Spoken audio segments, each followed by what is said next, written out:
ውሰደው ማጌቶ፣ ይሄ የመጨረሻ ቆዳይ ነው። ለመጨረሻ የትምህርት ቤት ክፍያ ይሆናል።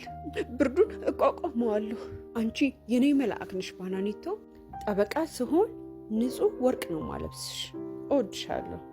በዚህ ሁኔታ ማጌቶ ትምህርቱን ይጨርሳል። እናም በጣም ብርዱና ዝናቡ እያስቸገራቸው ነበር። ዛሬ የመጀመሪያ ጥብቅና የሚቆምበት ቀኑ ነበርና መልካም ምኞትን ተመኝታ ትሸኘዋል። ማጌቶም ኬዙን አሸንፎ መጣ። ባናኒቶ በጣም ደስ ብሏት ወይኔ ቢሊዮነር የሚያደርገንን ኬዝ አሸነፍክ፣ አሁን በጣም ሀብታም ነን በማለት ስትደሰት ይህንን ውድ ሱፍ እንዳትነኪ በማለት ይገፈትራታልና ሴራሚኩ ላይ ትወድቃለች። የማጌቶ ገርል ፍሬንድም ማናት ይቺ?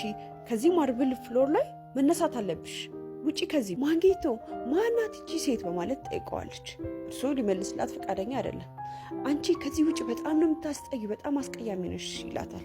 እና እኔ ቆዳዬን እኮ ለአንተ ብዬ ብዙ ዋጋ ከፍያለሁ በማለት ትነግረዋለች። እርሱ ግን ለእኔ ቆንጆና ቀይ ሚስት ትገባኛለች በማለት ምንም ዋጋ እንዳልከፈለችለትና ቆዳዋንም የሰጠችው ለምግብ ስትል እንደሆነ በማስመሰል ከቤት ውስጥ እንድትወጣ ጋርዶችን ይጠራል። ወጣትነቴንና መከላከያን ሁሉ ነገር ሰጥቻለሁኝ፣ እንደዚህ ልታባረኝ አትችልም፣ ውሰዱና ቆሻሻ ቦታ ጣሏት በማለት ጋርዶችን ያዛል።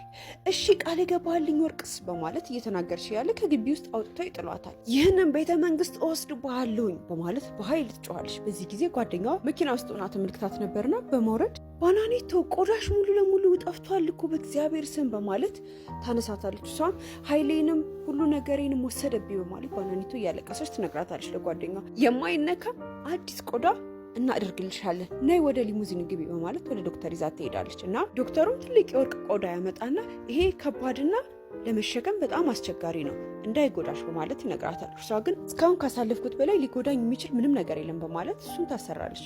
ጓደኛዋ ምስታያት በጣም ትገረማለች። ፓርቲቱ ከፈለጋችሁ ኮሜንት ጋር ጻፉልኝ።